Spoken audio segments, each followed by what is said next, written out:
This meeting is being recorded. I wish I could find a way to have her not announce that like that so loudly, but yes, it is being recorded. Good afternoon, everyone. I'm Dan Bell. I'm with the Hampton Roads Innovation Collaborative. We are the tech council for the Hampton Roads region, a 501c6 nonprofit that was started in the late 90s, focusing on a variety of things, be it incubation. We've weighed in on technology legislation, small business. We really try to promote technology companies, but general small business entrepreneurship as well.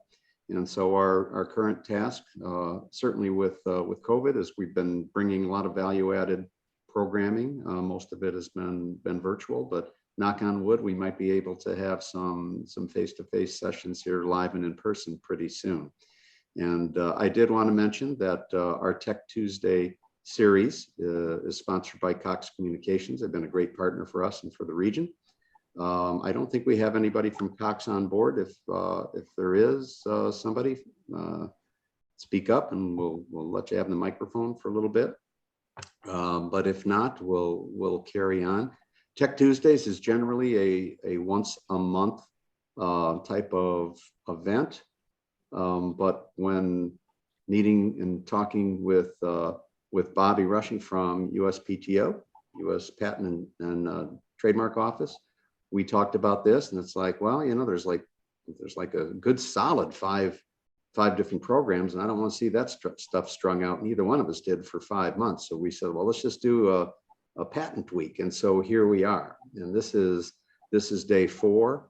These programs have been outstanding, in my opinion.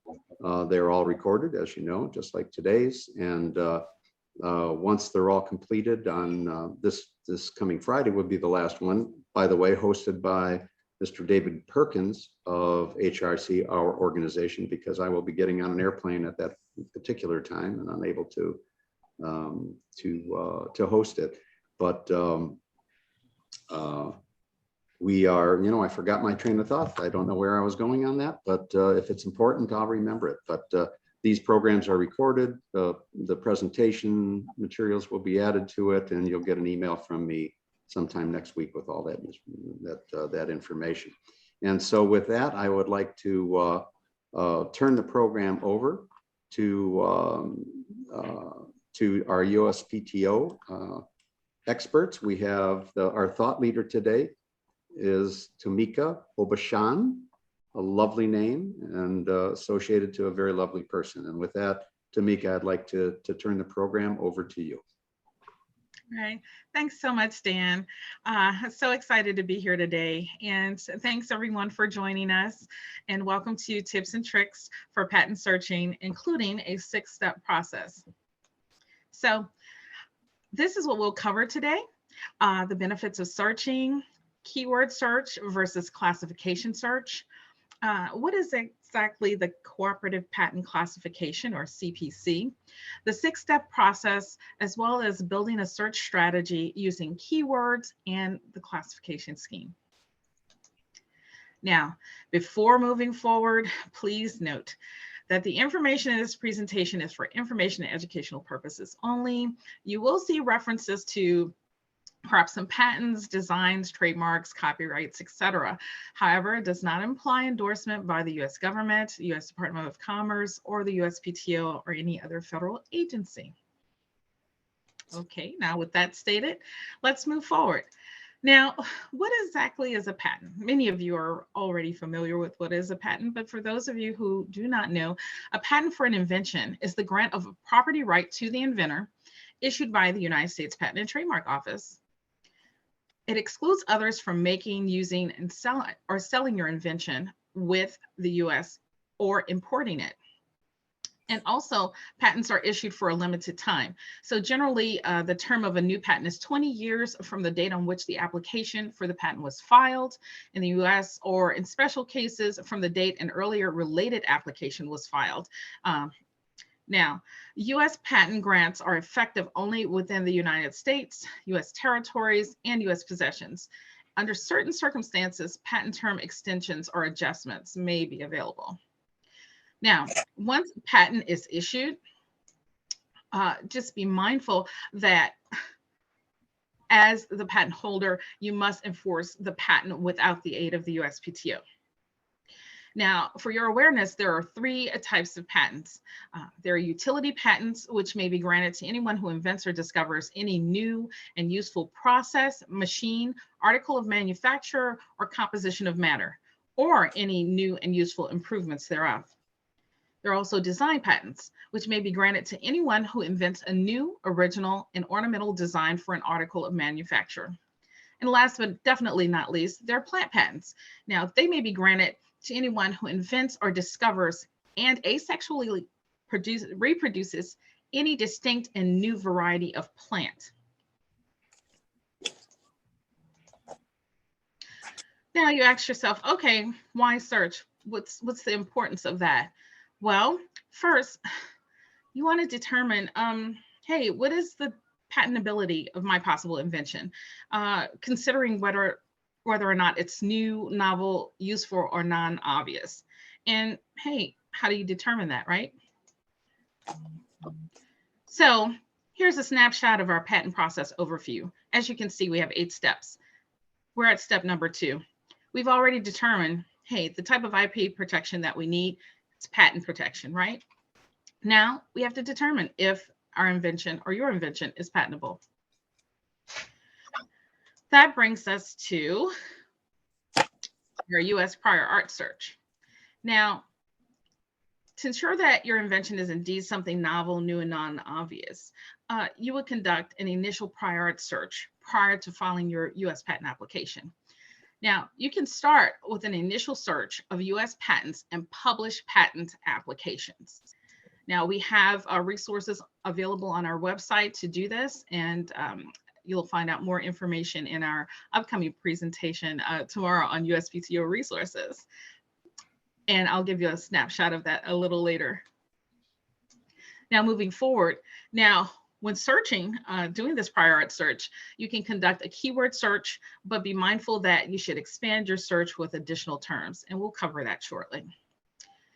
Now, you also want to think about including any supplemental prior art, anything publicly available or disclosed, and search with a classification search of granted US patents and published US patent applications, and we'll go over that as well. Now, conducting a thorough search really helps with determining the patentability of an invention. Okay. Now, again, prior art, what is it? So it's any document that contains a discussion or description relevant to an invention for which a patent is currently being sought or enforced. Okay, that may be considered a reference. So it's your duty as the applicant or inventor to submit that information to the office. Now, a patent examiner, which my colleague Bobby Rushing is, for example, may reject one or more claims in a patent application on the grounds that they are anticipated by or obvious in view of the prior art submitted. Now, types of prior art to consider. Here are some examples. We have, of course, I've covered the US patents and published patent applications, but also there are journal and magazine articles, websites, books, manuals, scientific papers, conference proceedings, and all of those are examples of prior art that you can search and use in that process of when you submit your application. Now, moving forward, oh, pardon me, I think there were 2. Pardon. So moving forward, so challenges with relying on keyword searching. So I discussed how, just not limiting just to keywords and possibly expanding those to use other terms with your search. So when there are any challenges with just limiting to keyword searching, let me tell you, that would include, anything that's vague or inconsistent. And here are some examples listed here. And also obsolete names and terms such as LP, hi-fi, laser disc, water closet, if you will. and including and there are different meanings in different fields. So there's the example of a mouse, the animal itself, or a rodent, excuse me, versus a computer mouse, if you will. So having that level of understanding as well when using different search terms or keywords. Also considering, in addition, some more examples, and I'll go to the next slide. British spelling. So we have colors, C-L-O-U-R versus color, or tire versus tire. Consider any spelling errors and variants, repellent versus repellent. Also acronyms and abbreviations, LED or light emitting diode, and so forth. Now, some big challenges of keyword searching includes, hey, what do I use to search? What's the best database or platform that I can use to conduct my prior search? So here are some examples here, some text patent databases, Google Patents, and as you can see from here, there's a limitation to how far year-wise that the information goes back. For instance, it's the 1880s. For the USPTO's public website, it's 1976. And for Pub East and Pub West, it's 1971. Now, moving forward, what is classification exactly? So here's a great example of an image of a file drawer system, right? You can see things have been organized according to some type of, looks like some nuts and bolts and some other connectors, if you will, in this cabinet or system, right? So they've been organized and classified somehow, as an example here. So in general, a classification system is just that. It's a hierarchical category used to organize things by characteristics and relationships. And these are, they're great and extremely useful, I would say, in sorting and searching large collections of information, including inventions. Now, here is a snapshot of the worldwide classification system, right? So here we have in front of us our chart where we have it sorted by not only the classification systems, but also how they're classified by documents into the system, the relationship, classification itself, the rules for the types of classification listed here, and the number of subdivisions. So for instance, we have the USPC in the first column, and in the next column, International Patent Classification, also ECLA. And in the third column, we have FI, or that stands for actually File Index, and that's the Japanese Patent Classification System. And last but not least, there's CPC. Now, within CPC, that's what we will be covering today.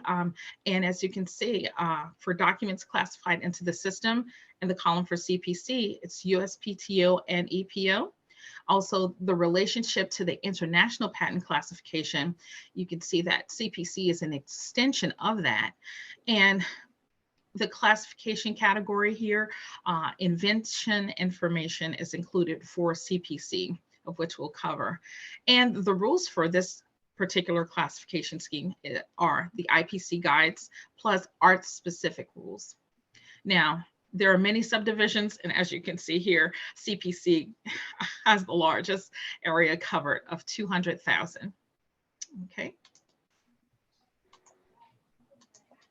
And we'll have a Q&A at the end of the session. And also, I know my colleague Bobby Rushing is also available to answer some questions if you're putting them in the chat. So if this seems like a little bit much, don't worry. We'll try to answer as many questions as possible. Okay, here we are. So what is CPC? So CPC, the Cooperative Patent Classification System, is a joint partnership with the European Patent Office, or EPO, and it harmonizes both USPC and ECLA, and it's divided into 8 main areas, and of course it has over, the 200,000 classifications.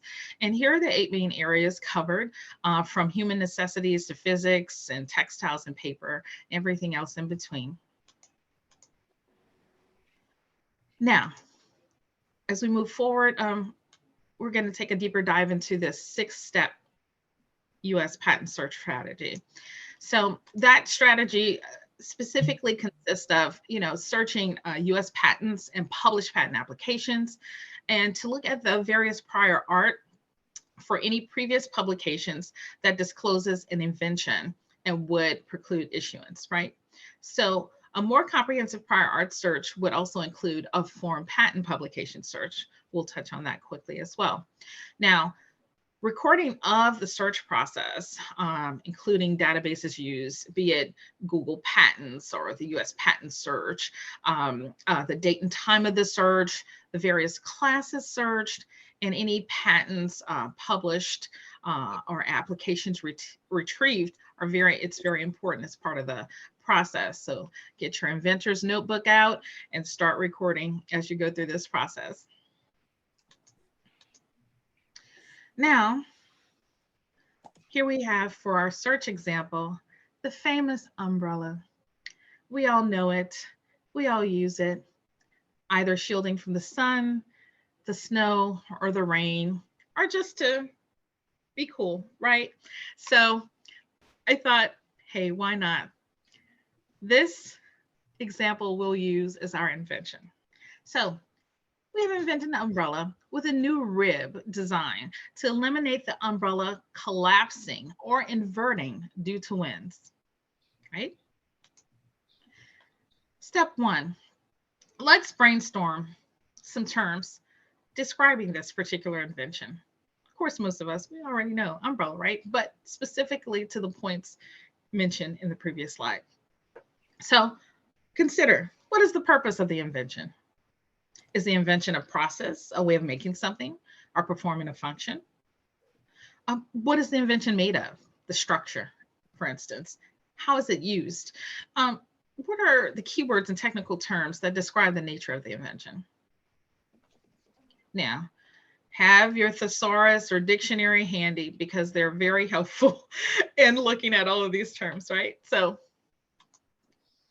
let's continue with our brainstorming. Now, within the context of the brainstorming, and consider for your purpose and for this invention example, umbrella has a new rib design to eliminate the umbrella from collapsing or inverting due to high winds. Number 1. Invention, it's an improvement in umbrellas to eliminate the need for frequent replacement of umbrellas. Now, the components of the invention. Framework with ribs, stretchers, and a main frame, securing rings, mounting brackets, joint connectors, fabric linkage bar. Now, how's it used? As needed in protection from the elements. Other terms. Now, in addition to the above, please consider, here are some great terms: parasol, sunshade, support assembly or apparatus, windproof, wind resistant. Now moving forward to step 2, the actual keyword search. Now, here we go, our famous Boolean operators, or and. When using terms, searching terms together, we use either or to group synonyms together, or we use and to find the intersection of the two sets of information. And you'll see in the search example that I'll show shortly. Now, you can also include a wildcard symbol such as an asterisk to obtain versions of words. For instance, we had the example of British spellings. Well, we had color with a U as opposed to color without a U. And using that wildcard there will bring other versions of words. Now, you can also incorporate quotes to group search phrases where words are adjacent. And of course, later you can filter by selected fields such as inventor name. Now, here's an example of our keyword search strategy where we use some of the terms that were used in the previous slide. Umbrella, or, and also using the wildcard asterisks afterwards to retrieve variants or plurals, using or, the Boolean operator, and the synonym parasol or sunshade, and notice they each have the wildcard symbol at the end. And also you see that there are parentheses around that particular search string. And we're grouping this particular search string with and the other Boolean operator with windproof or wind resistant. And notice that wind resistant is in quotations so that we're not pulling up any additional terms that will result in a large search set, result set, excuse me. So here we are. Here's our keyword search strategy. We've got the terms, right? Umbrella or parasol or sunshade, and we're looking for anything that relates to our invention, that it's windproof or wind resistant. Now, step 3, here we are, halfway through, right? Conduct an in-depth review of patents selected based on front page information. And you'll see some examples forthcoming. Now, what you would need to do is review each US patent you selected. So from your result sets, you'll have a set that you go through and you would select these that are similar to your invention. And for instance, for this example, we're using the umbrella. Now, look at other sections of the patent, additional drawings, also look at the references cited within that particular patent application, or also save your most relevant US patents that you find. And of course, you have the option to, as you're going through your prior art search, to refine and repeat your searches. Now, as I explained, you would see examples here. So here is a US patent image after 2015. And I mentioned that you need to review the front page of the patent as well as other pages of your result sets. Now here, for example, you'll see highlighted in red, US class, CPC, and you'll see an alphanumeric code. Actually, there are 3 of them listed. And so this portrays an example of the CPC codes that we'll take a deeper dive into as well. Also, you'll see from this example information on related US application data, references cited, the abstract, and also drawings within the claims.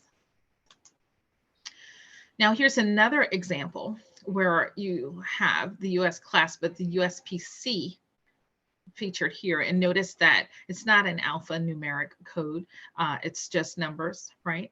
And so you see that example there of the difference between the CPC and a USPC. Okay. Now, also we have here a corresponding US patent text version. So instead of the other image that you previously saw, here's the text version. And within this view, US patent issued before 2015, they'll contain both the US and CPC values. And you can see that here. Notice here, so the previous example, you only saw the US, and the example before that, you saw the CPC, but in the text version, both options will be shown. Now, CPC values have been retrofitted to all US patents. And since January of 2015, many years ago now, right? US patent images contain and display CPC values. Now, moving forward to step 4, retrieve and review published patent applications using the CPC you identify. So we've actually identified in the previous example, we saw the alphanumeric code for this particular example. And here from our USPTO.gov website, and this is just a small snapshot of it, we have a section called Find It Fast. Within Find It Fast, we have a quick links option. And when you select that option, you'll see that there's a drop-down menu. And within this drop-down menu, you have some options. One of the options here outlined is to search, click on APPFT, which stands for Application Full Text Database. And this is for US published patent applications. Now, once selecting that, you'll be taken to another screen. And here you can enter the term, or actually term 1 or the CPC class here, which is the alphanumeric code here in the first section. And in the first field, there's a drop-down menu. And from there, you would select a current CPC classification. Now, upon selecting that, you'll receive a list of results. Now, it's pretty extensive, but be mindful that don't get overwhelmed because we're just really narrowing our search down, and we really want to find the best prior art. Now, for example, one of the results retrieved is this particular application. So here we have our references cited that have been highlighted here. We also have our US class in this particular example. And this we have, it's called the compact folding umbrella with ribs, hybrid ribs to be exact, to resist damage due to inversion. Okay. Now that was just one example, and we'll go over another, but we're now at step 6, broadening your search. Now, you would extend your search to foreign patents and published patent applications, of course, using the alphanumeric code or the CPC scheme classification. You would then rerun your search using ESPASnet, which is to search for foreign patents. Now, you would also search non-patent print and electronic publications. You know, that's part of the prior art that I gave some examples of previously. And of course, you have the authority to hire a registered patent attorney or agent to review your search and conduct a follow-up search of his or her own. Now, in order to access the CPC schema, you would go to our homepage, of which I mentioned, USPTO.gov, and conduct a search for within the CPC classification schema, excuse me.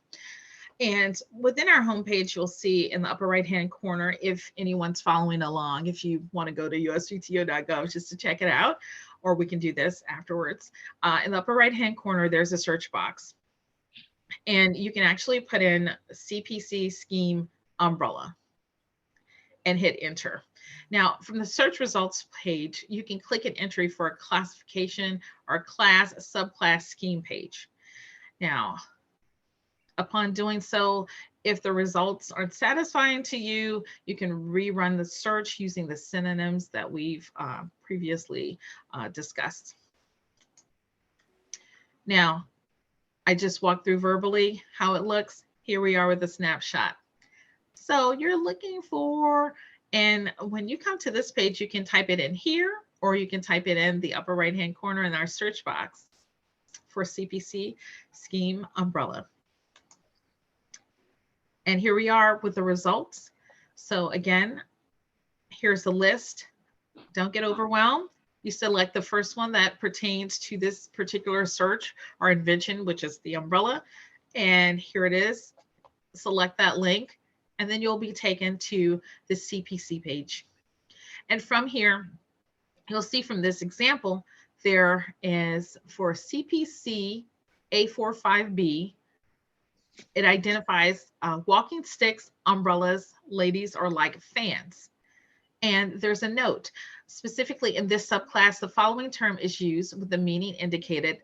Umbrellas also covers sunshades similar in construction to umbrellas. Pretty detailed, right? So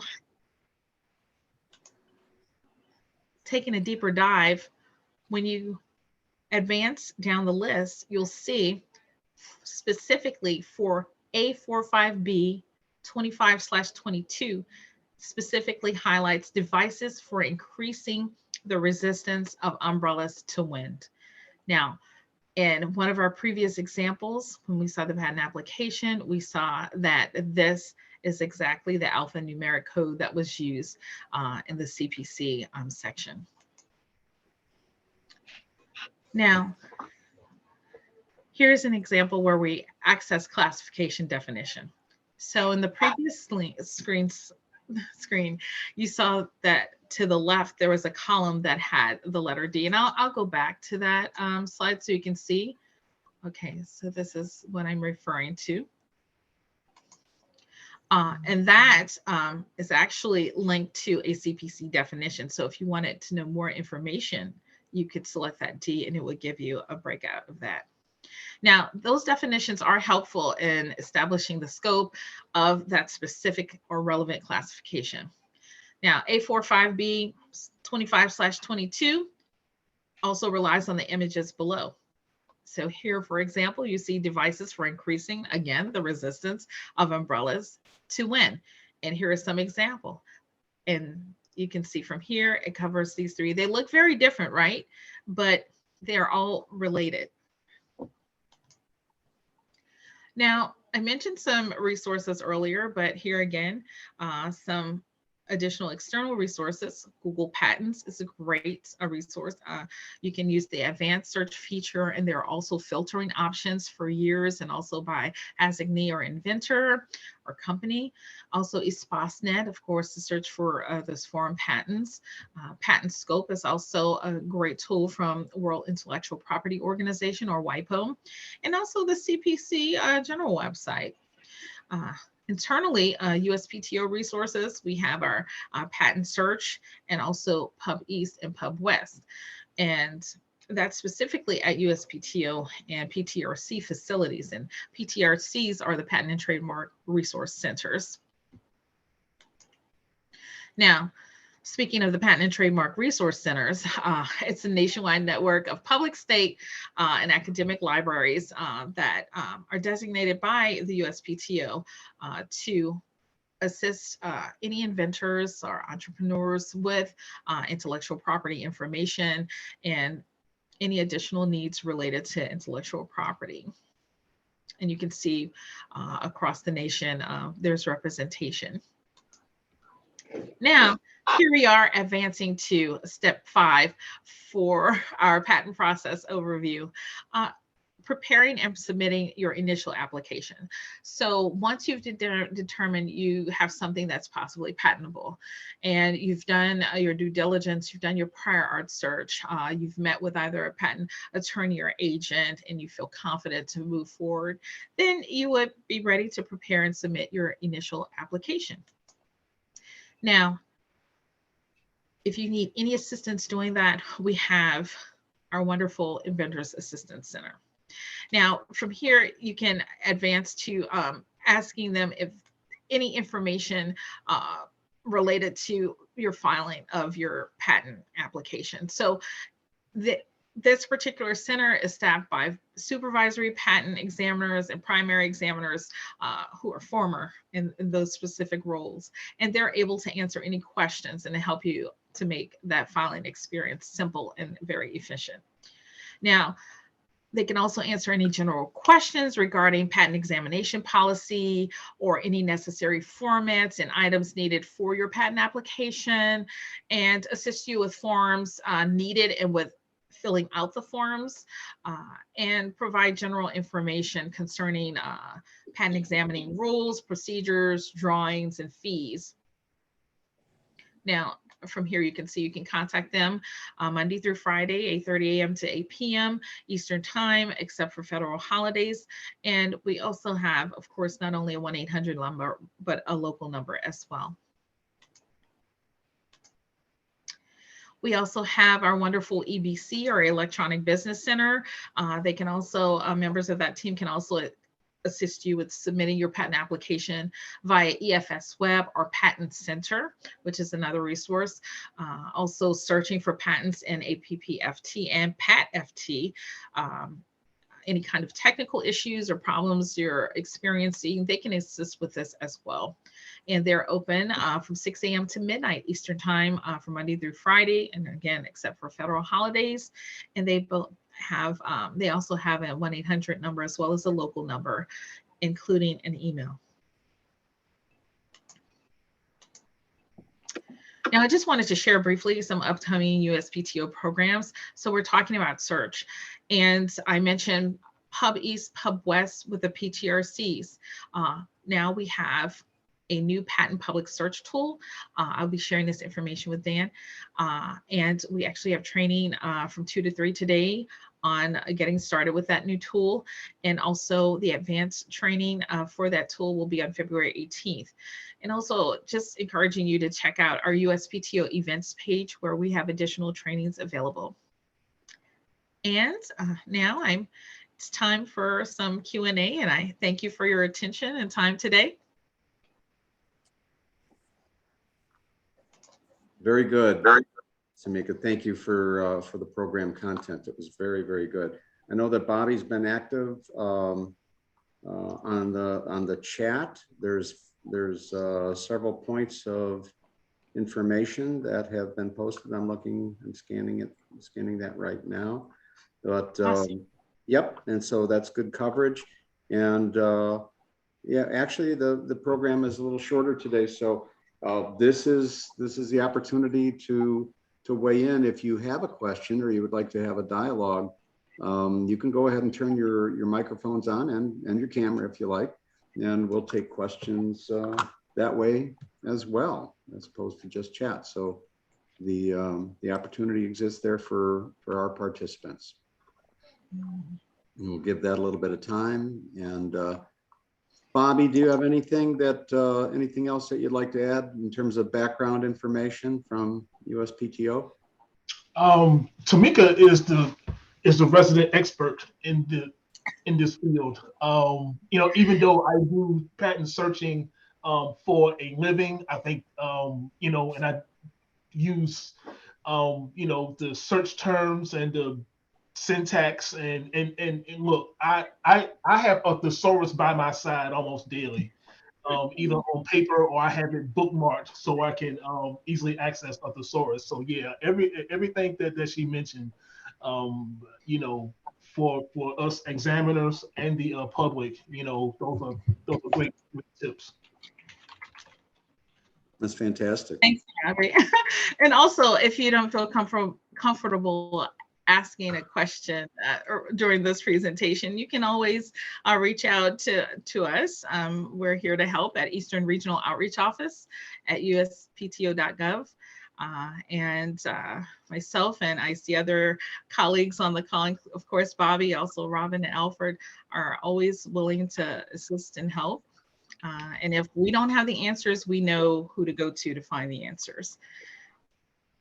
You know, I must say, there's a ton of information that's readily available, and every one of you from the USPTO team has just been great and forthcoming, and yeah, it's great to open the door as much as you have to as many people as possible. And again, we think that from an HRIC perspective, we think that innovation, creativity all comes with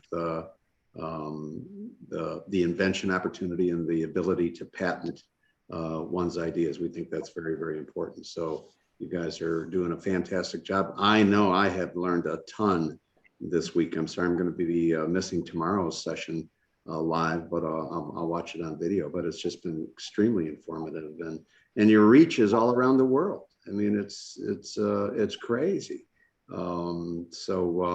But very, very impressive. So, but with that, unless there are any other questions, we're gonna end early and call a time dividend for the day. Last call. I have a question, Dan. Fantastic. So thanks for this. This was extremely informative. I learned a ton. I think my question is, patent applications can be kind of expensive. And I was just curious, if we do a prior art search and we feel like there's nothing that says that our invention wouldn't be novel, but the USPTO decides otherwise, do we still cover the whole cost of an application? Or how does that work if it's denied because of prior art? That's a good question. I think Bobby, would you like to take this one, because from the examining side? Yeah. If I can perhaps recap the question that was asked.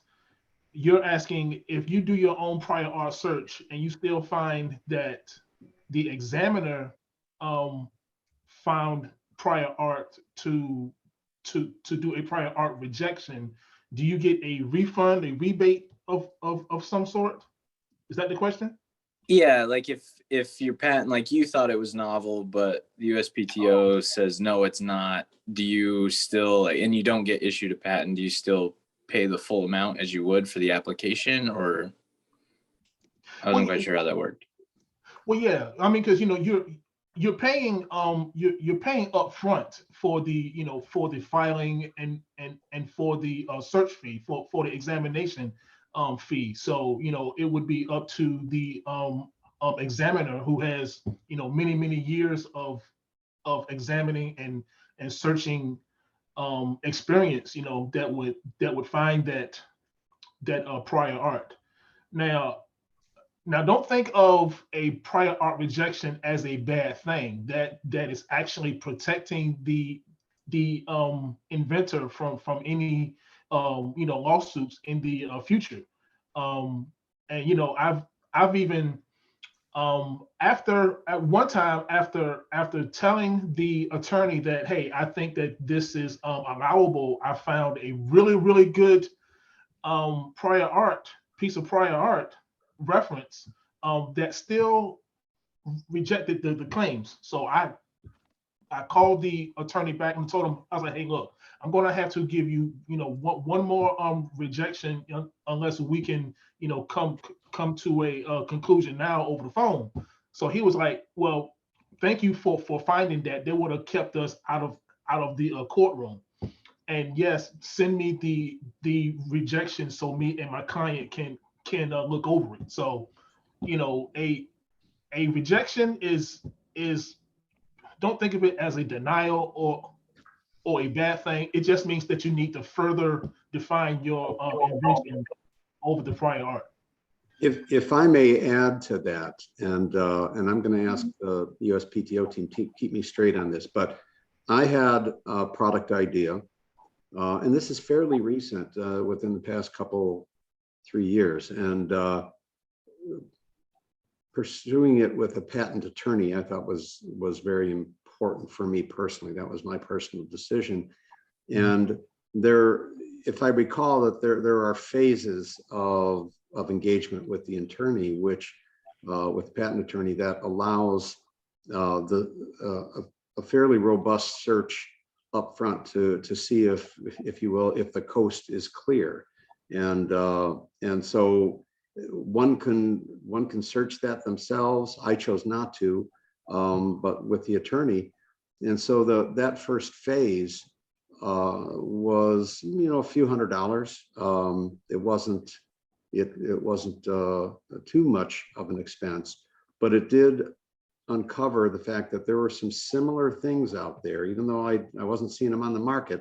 We saw some similarity in some of the patents that were out there, and as a result of that, the next phase of engagement, for the full-blown program was like $10,000.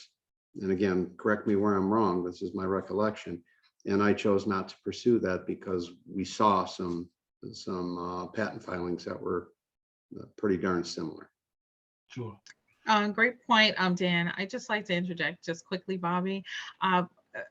If interested, if needed, and I'm not sure how many participants were able to attend our first installment in this series, but I know that the patent pro bono program may have been mentioned, and if needed, it's just a quick recap, if you will. It's a nationwide network of independently operated academic and nonprofit organizations that matches volunteer patent practitioners with financially under-resourced inventors seeking patent protection. Now, you have to meet certain qualifying criteria, including economic and financial thresholds, and you may be eligible for free income-based legal assistance in preparing and filing a patent application. So it's just, one of the many resources that we have out there. But to Dan's point, it's great to do your due diligence and also have that support, if you will, of seeking legal assistance and advice. Thank you very much. You're welcome. Bobby, you were going to add something else? I'm not sure. Oh, no, I think Dan is muted. Yep, I'm back. That was I just said that was a great question, by the way, so spot on. Any other questions? And to your point, Dan, some law firms do hire what's called search firms, patent search firms, to do a search on the invention. And every law firm works different, does different things. So your law firm seem to be on the ball for even offering that. I don't know how the law firms work, prior to submitting the patent application. I just get it on my docket and I work it from there. Mhm. So yeah, Well, that's like anything else, it's important to do your due diligence, do one's due diligence, even with respect to finding a patent attorney and how they would proceed, and obviously their reputation, their fees, etc. So it's all very important, but sure. they become very, very helpful and useful too. So. Mhm. Good stuff. Any other questions? Good question too, Zach. That was, yeah. Indeed, yes. Mhm. Well, I think that we've gone into a quiet period, so I think people, have received the information, great information. There's all sorts of resources. So I think it's probably time for us to wrap up. I want to, on behalf of HRIC, thank everybody who participated. Thank our USPTO resources. Tamika, fantastic content. Bobby, thanks for the backup and help with some of the chat activity. All very, very, very helpful. So with that, I'd like to wish everybody a great rest of the day. We have one more program with USPTO coming up tomorrow, and don't miss it. Thank you I all. gotta let my grandkids out of this room. So Okay. Thank you. thank you all. Have a great day. Take care. Thanks. You too. Bye-bye. Bye.